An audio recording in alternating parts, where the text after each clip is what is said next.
Bismillahirrahmanirrahim.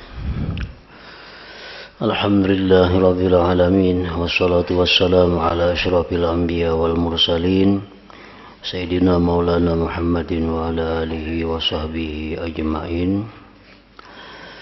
Bab kelima tentang akabah yang kelima, yaitu akabatul bawa'is, perkara yang mendorong berbuat taat. Bab yang kelima ini pengarang ingin menyampaikan tentang hal-hal yang bisa membuat kita bersemangat untuk ibadah. Beliau akan menerangkan apa-apa perkara yang bisa membuat kita lebih jauh dengan maksiat, lebih rajin untuk beribadah. Selanjutnya, hendaklah engkau terus berjalan bila jalan sudah lurus dan mudah ditempuh. Hilang rintangannya, hilang perkara yang datang mendadak. Namun engkau tidak dapat berjalan lurus jika tidak dengan mempunyai rasa takut akan siksa Allah dan pengharapan rahmat Allah, serta memenuhi hak-hak takut dan pengharapan.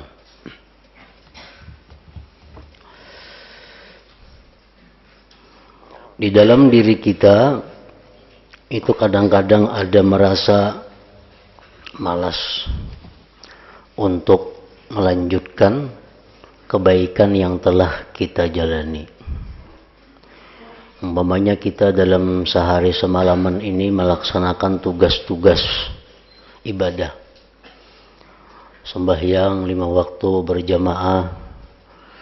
Setiap hari kita membaca Quran sekian, kita berzikir sekian, kita bersalawat sekian, membaca Al-Quran dan lain-lainnya. Nah, kadang-kadang pekerjaan-pekerjaan yang kita kerjakan dalam hal ibadah itu ada menemui dalam diri kita perasaan bosan. Nah, perasaan malas.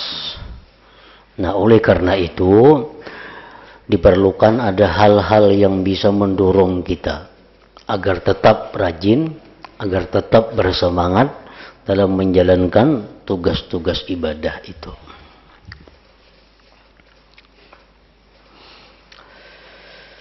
Ada 2 hal yang diterangkan oleh pengarang. Yang pertama adalah takut terhadap siksa Allah. Yang kedua, mengharapkan rahmat atau ganjaran yang besar dari Allah.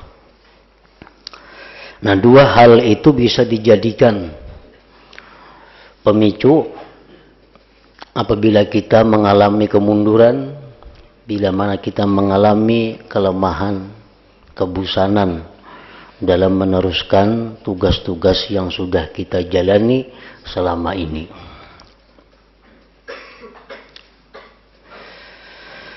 Diharuskan selalu takut kepada Allah,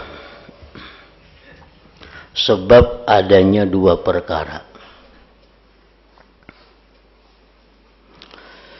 Jadi takut kepada Allah itu tidak pernah hilang dalam diri kita. Namun kadang-kadang ditambah, kadang-kadang dikurang. Hilang itu kada boleh. Tetap setiap saat dalam hati kita ini ada menyimpan perasaan takut kita kepada Allah. Kenapa demikian? Karena gunanya, 1, mencegah dari maksiat. Nah, apabila kita dihadapkan kepada satu perbuatan maksiat, di situ yang kita tampilkan dalam diri kita adalah perasaan takut kepada Allah. Supaya maksiat yang ada di hadapan kita itu bisa kita jauhi. Karena nafsu yang selalu mengajak jelik ini mudah cenderung kepada laku jelik, selalu melirik kepada fitnah maksiat, tidak mau berhenti dari senang kepada kejelikan. Itu sifat nafsu. Jika tidak ditakut-takuti dengan perkara yang sangat gawat, maka kita akan terjerumus ke dalam maksiat. Sebab nafsu itu tidak mempunyai watak merdeka, yang penuh perhatian dalam hal menepati janji dan bisa dicegah oleh rasa malu dari kekerasan kepala. Nafsu itu hanyalah seperti apa yang dikatakan oleh seorang ulama, al-abdu yukra'u bil asa wal hurru takfihil malamah. Artinya budak itu dapat dipukul dengan tungkat, sedangkan orang merdeka cukup dicela. Nah, nafsu ini kadangkala diberi nasihat dengan yang lembut-lembut. Nafsu ini kadangkala dibujuk dengan hal-hal yang menggiurkan. Untuk menghentikan nafsu kita ini tidak ada jalan lain selain daripada memukul dia dengan tungkat. Dengan tungkat itu artinya dengan takut kepada Allah. Artinya bila mana kita sudah kepingin untuk maksiat, berarti nafsu kita sudah mengajak kepada kejahatan. Nah, di saat nafsu kita mengajak kepada kejahatan itu, kada bisa kita nasihati dengan ikam wahai diri, kada usah melaksanakan maksiat itu. Karena bila engkau bisa meninggalkan maksiat itu, ganjarannya surga di sisi Allah. Bila engkau wahai nafsu bisa meninggalkan maksiat yang di hadapan ini, engkau akan dicurahkan rahmat oleh Allah. Nah, nafsu itu kada mampan dinasihati dengan demikian. Nafsu mesti dipukul dengan tungkat. Artinya dipukul dengan hal-hal yang membuat dia sakit. Nah, wahai nafsu, kalau ikam berbuat maksiat ini, ikam pasti akan dimasukkan ke dalam neraka. Sebab ikam belum tentu sempat tobat kepada Allah sebelum mati. Wahai nafsu, bila engkau berbuat maksiat ini, keberkahan-keberkahan yang ada dalam diri engkau akan ditarik oleh Allah. Nah, jadi nafsu itu mesti dinasihati dengan yang demikian, dengan tungkat ngarannya. Nah, maka dengan demikian nafsu itu akan mundur daripada maksiat.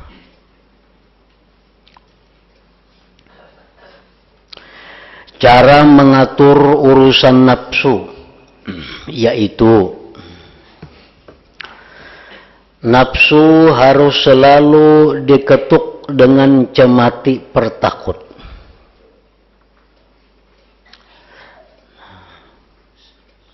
Jadi kadangkala nafsu dibujuk dengan yang indah-indah. Karena nafsu ini selalu ingin mendapatkan kelezatan yang segera. Jadi wahai nafsu, ikam jangan berbuat maksiat ini nah, walaupun nyaman, untung, jangan berbuat ini. Karena balasan Allah lebih besar daripada ini bila engkau bisa meninggalkan.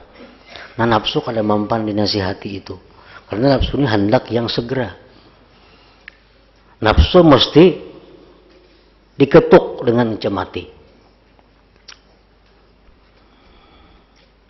Baik berupa ucapan. Ini tadi bila ikam wahai nafsu berbuat maksiat ini, ikam ini jangan-jangan orang nang digolongkan Allah ahli neraka. Wahai nafsu, bila ikam nih berbuat maksiat ini, jangan-jangan ikam ini sudah ditulis dalam rahim ibu sebagai orang yang celaka. Wahai nafsu, bila ikam berbuat maksiat ini, jangan-jangan kena ikam mati dalam keadaan membawa iman dan Islam. Nah, jadi nafsu itu ditakuti dengan demikian.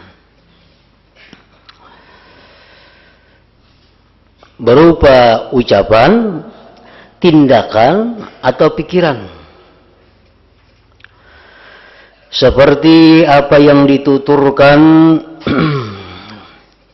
dari sebagian orang saleh.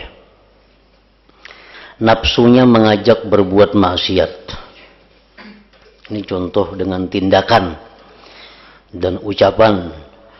Nafsunya mengajak berbuat maksiat. Lalu ia orang saleh itu keluar dari rumah dan melepas pakaiannya.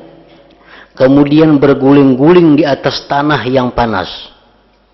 Seraya berkata kepada nafsunya, rasakanlah, neraka jahanam itu lebih panas daripada apa yang engkau rasakan ini.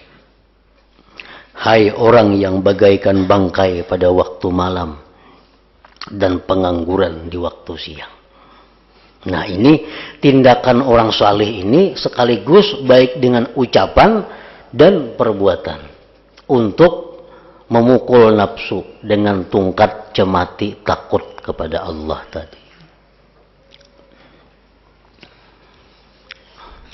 Di antaranya lagi yang diceritakan oleh orang-orang saleh, begitu mereka hendak berbuat maksiat, mereka ambil lampu. Coba sorong dulu tangan ke api itu nah. Bila ikam tahan itu, ayo dia ikam berbuat maksiat. Bila ikam kada tahan lawan api itu, kada usah maksiat.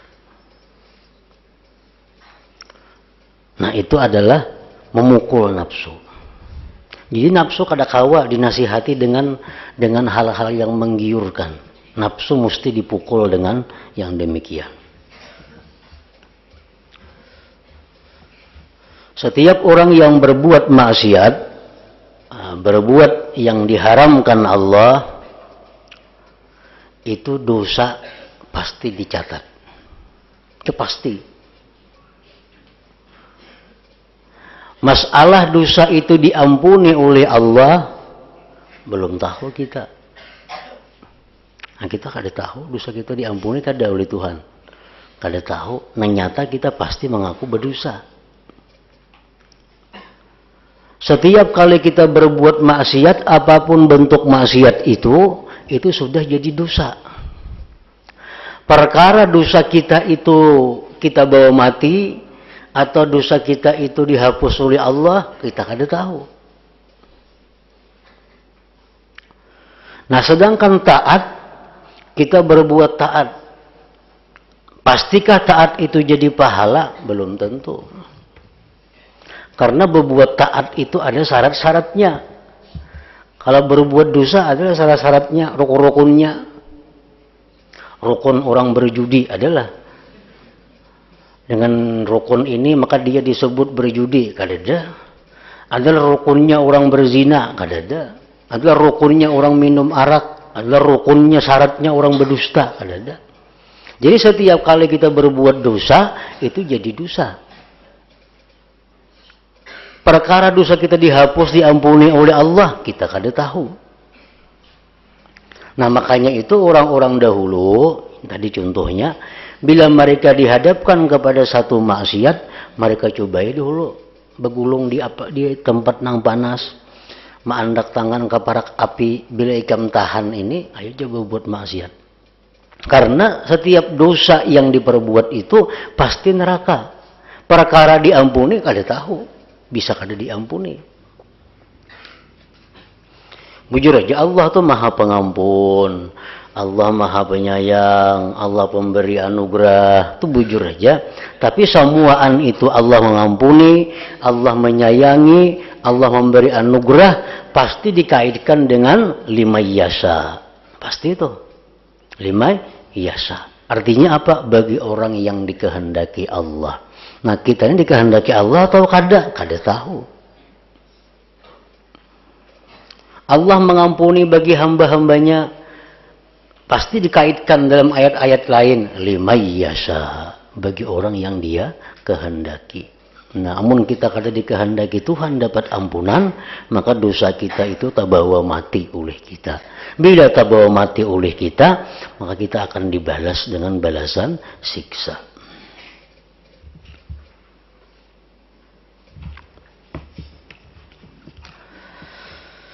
Nah, yang kedua, kenapa kita disuruh takut tadi? Jangan lepas daripada diri kita. Yang kedua, supaya tidak ujub dengan taatnya.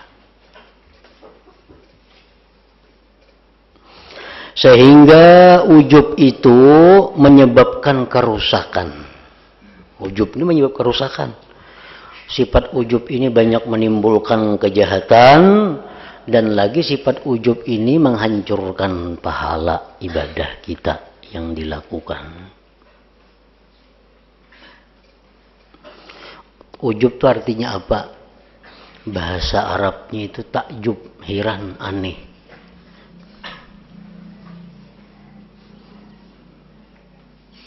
Kalau bahasa agamanya ujub itu adalah melihat perbuatan yang dia lakukan daripada taat itu daripada dirinya.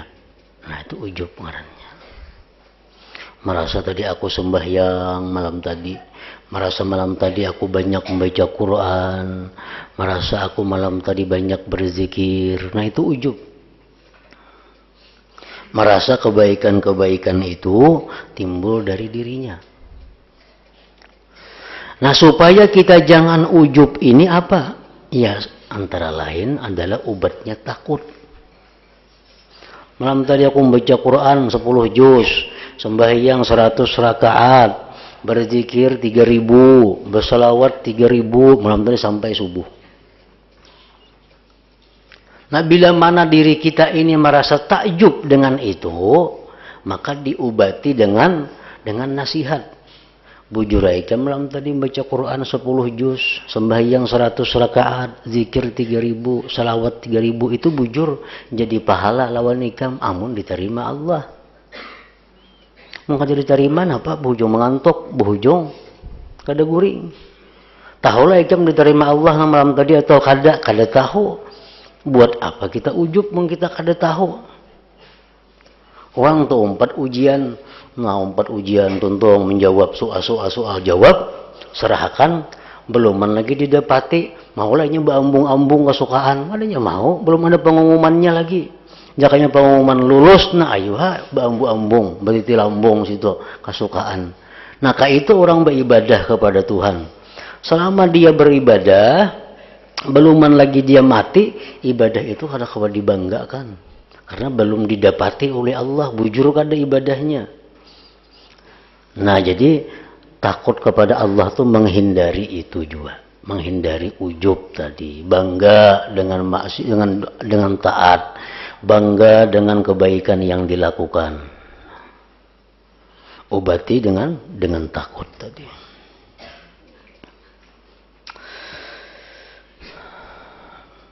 Supaya tidak ujub dengan taatnya sehingga menyebabkan kerusakan. Tetapi harus memaksa nafsu itu dengan dicela dan dihinakan mengenai apa yang ada padanya. Nah, jadi kita beribadah kepada Allah. Ibadah yang banyak sebagaimanapun nang kita gawi, nang kita kerjakan, itu jangan kita andalkan. Tetapi hendaknya ibadah yang kita laksanakan itu kita kecilkan dan kita hinakan. Seapa ada ibadah kun itu? Orang bahari 10 kali lipat pedun itu. Sambayang 100 rakaat semalaman, wah kasukaan sudah. Orang bahari 1000, kada ribut ke itu. Jadi ibadah yang kita lakukan ini dikecilkan. Yaitu laku jelek dan dosa yang mengandung bermacam-macam kekhawatiran dan sebagainya. Contohnya seperti apa yang diriwayatkan dari Nabi Muhammad sallallahu alaihi wasallam, beliau bersabda, law anni wa Isa ukhizna bimaktasabat hatani la'uzibna azaban lam yu'azzabhu ahadun minal alamin. Artinya seandainya aku dan Isa disiksa lantaran apa yang diperbuat oleh dua jari, kami tentu disiksa dengan siksa yang belum pernah dialami oleh seorang pun di antara orang-orang alam. Beliau mengisyarat dengan dua jarinya. Nabi pun takutan terhadap perbuatan-perbuatan kalau ada yang melanggar hukum Allah. Diriwayatkan dari Al-Hasan, beliau berkata, kita tidak aman melakukan maksiat. Kita kada ada jaminan terhindar dari maksiat. Kada ada. Ada yang menjamin kita, ikam kada akan berbuat maksiat, kada ada. Yang kita khawatir ini, kalau kita hendak mati berbuat maksiat, itu yang kita takutkan. Yang paling kita takutkan itu. Sebab kita kada ada jaminan kita selamat dari maksiat. Dari tertutupnya pintu ampunan, kita kada ada jaminan. Pintu ampunan bisa tertutup lawan kita. Sebelum masuk ditutup sudah pintu ampunan, sehingga kita berbuat tidak pada tempatnya. Diceritakan dari Abdullah bin Mubarak dalam menjelik-jelikkan dirinya.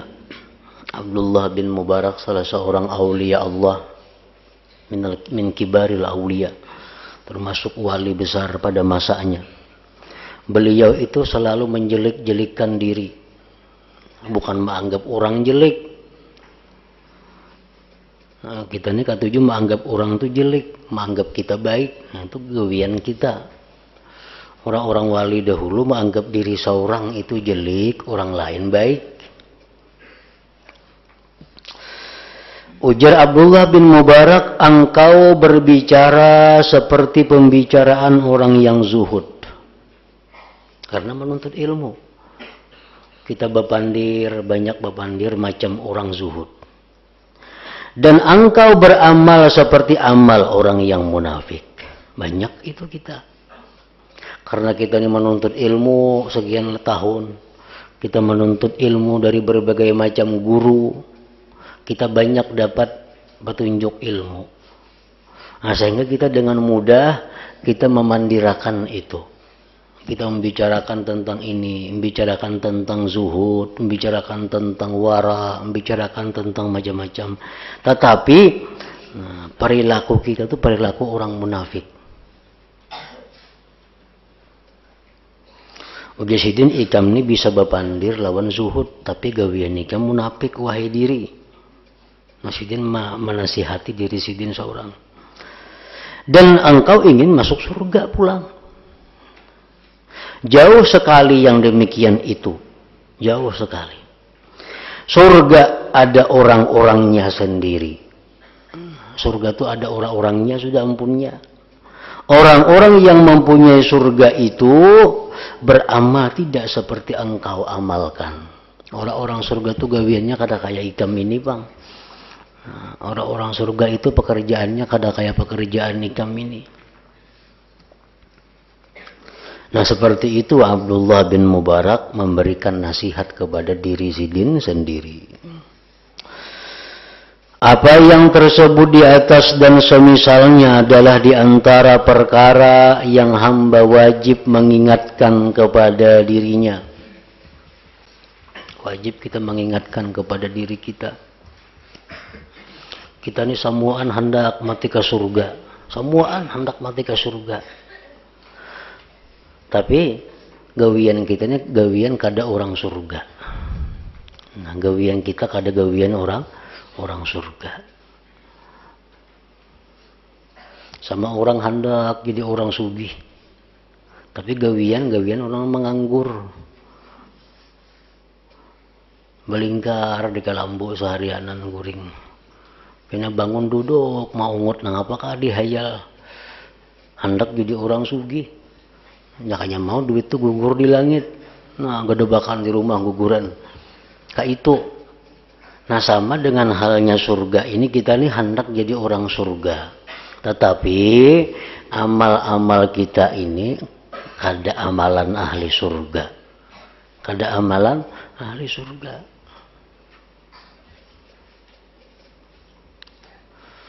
Wajib mengingatkan kepada dirinya dan mengulang-ulangnya supaya tidak takjub diri dalam melakukan taat atau terjerumus ke dalam maksiat.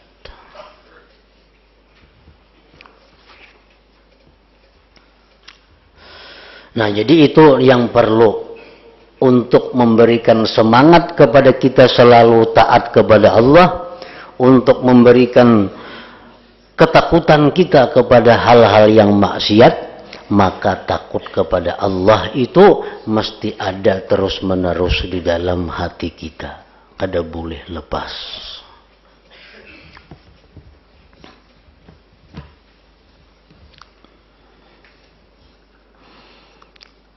Sebab maksiat, kejelikan itu selalu ada dalam diri kita, dalam rumah kita, dalam lingkungan kita, dalam pergaulan kita. Nangaran maksiat itu selalu ada. Jadi kalau kita berpisah dengan takut kepada Allah ini, maka kita akan terjerumus ke dalam maksiat.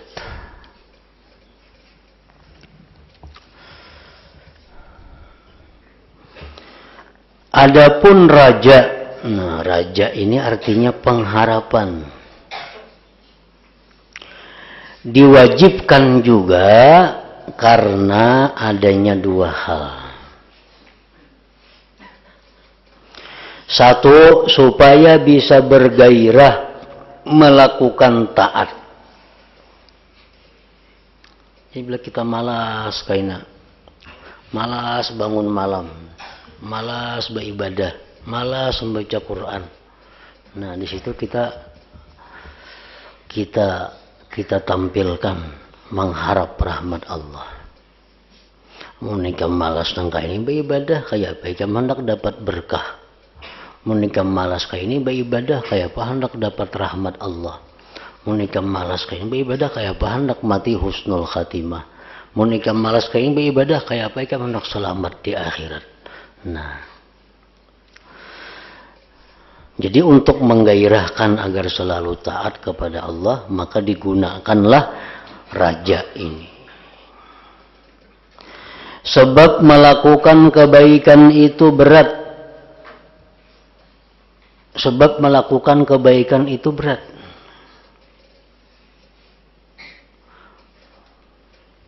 Dan syaitan selalu menahan engkau dari melakukan kebaikan. Hawa nafsu senantiasa mengajak kepada lawan kebaikan. Keadaan orang yang lalai seperti kebanyakan orang mempunyai watak menuruti hawa nafsu secara terang-terangan.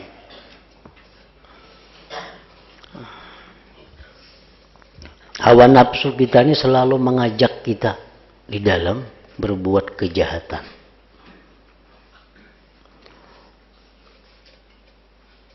Dan hawa nafsu kita ini berhubung ada dalam diri kita, maka ini kada berhenti. Kecuali kita guring. Selama kita bangun, gawiannya nangaran hawa nafsu ini selalu mengajak kita kepada kejahatan. Jangan hawa kita nih jangan beribadah. Amunnya beribadah juga, maka kita disarankannya supaya beribadah itu mencari keuntungan dunia. Dengan ibadah itu kita mencari keuntungan dunia. Nah, ini hawa nafsu. Selalu mengajak kita kepada kejahatan secara terang-terangan. Sedangkan pahala yang dicari dengan taat itu tidak kelihatan mata. Dan masa bisa sampai kepada pahala itu sangat jauh. Tak terkirakan jauhnya.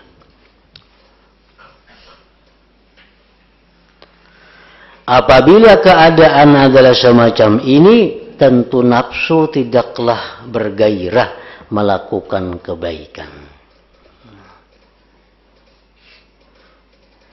Tidak menyukai kebaikan dengan semestinya.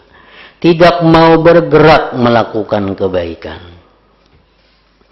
Jika tidak dengan perkara yang mengimbangi perintang-perintang ini dan menyamainya, bahkan bisa melebihinya. Nah, kayak apa caranya kita membujuk nafsu nih supaya hakun berbuat taat, supaya bergairah berbuat taat. Taatnya itu karena Allah. Karena amun taat nang kada karena Allah, nafsu bergairah jadinya.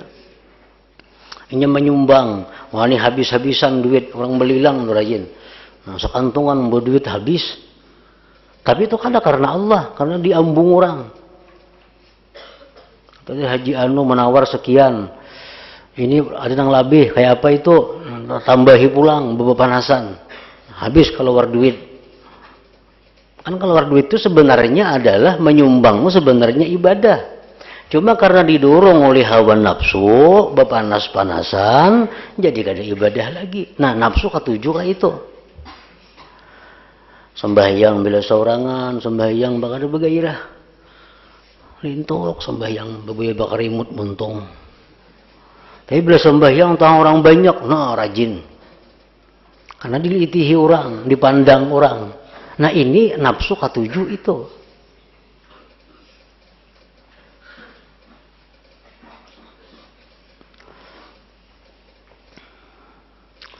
Tidak menyukai kebaikan dengan semestinya. Nang bujur-bujur ikhlas karena Allah tuh nafsu kada maunya. Tidak mau bergerak melakukan kebaikan jika tidak dengan perkara yang mengimbangi perintah ini dan menyamainya, bahkan bisa melebihinya. Perkara yang mengimbangi ini adalah raja, pengharapan yang kuat, mengharapkan rahmat Allah, membuat sangat suka kepada kebaikan ganjaran Allah dan kemuliaan ganjaran Allah. Nah, kayak apa supaya nafsu kita ini mau berbuat baik ikhlas? Kayak apa supaya nafsu kita ini berbuat baik karena Allah? Nah, itu diperlukan adalah pendorong yang disebut dengan raja tadi. Guruku berkata, sedih itu dapat mencegah manusia dari makan. Orang tuh sedih, pikiran nafsu makan turun. Jelas sudah itu. Bila kita sedih itu nafsu makan turun. Amun sedih makan bertambah distainya. Berarti kada bujur sedih nih tuh. Sedih. Selalu nasi tambah habis. Itu kada bujur sedih. Bila orang sedih itu otomatis nafsu makannya turun. Sedih itu dapat mencegah manusia dari makan. Takut dapat mencegah orang yang berbuat dosa. Orang berbuat dosa, orang kada takutan lawan Allah. Karena bila orang takut, pasti kada wani berbuat dosa. Takut dapat mencegah orang berbuat dosa. Raja bisa menguatkan kehendak taat. Raja bisa menguatkan kehendak taat.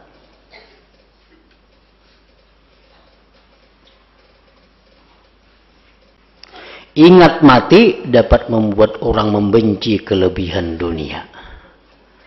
Nah, jadi yang kita ambil di sini dua. Pertama tadi takut dapat mencegah orang berbuat dosa. Nah, yang kedua, raja bisa menguatkan kehendak taat kepada Allah. Nah, jadi itu antara lain fungsi daripada raja ini. Itu adalah menggairahkan kita.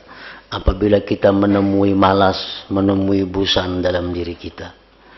Kita ini sudah sekian tahun, bila malam pukul 3, misalnya pukul 4 tahajud, beribadah. Sudah sekian tahun jalan itu. Kadang-kadang kena ada malas. Awak asaringkut, menguliat di kalambu. Kadang-kadang ada perasaan malas seperti itu. Nah, ini mesti didorong dengan raja, dengan mengharap rahmat Allah, dengan mengharapkan berkah dari Allah, pahala daripada Allah, keridaan daripada Allah.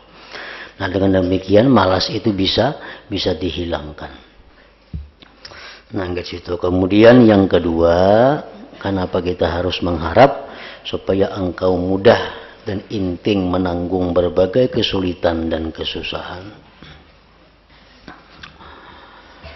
Alhamdulillah Nabi sallallahu alaihi wasallam al-Fatihah.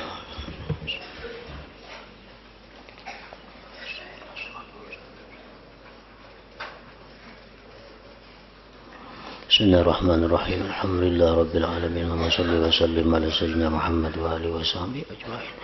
Allahumma ighfir lana ma akhta'na wa ma tahammadna wa ma asrarna wa ma a'lanna wa ma asrafna wa ma anta a'lam bihi minna antal muqaddim wa antal muakhir la ilaha illa Allahumma anfa'na bima 'allamtana wa 'allimna ma yanfa'una wa zidna fahman wa ilman wa 'amalan wa huda wa tawfiqa bi rahmatika ya arhamar rahimin. Sallallahu alaihi sayyidina Muhammad wa alihi wa sallam. Alhamdulillah.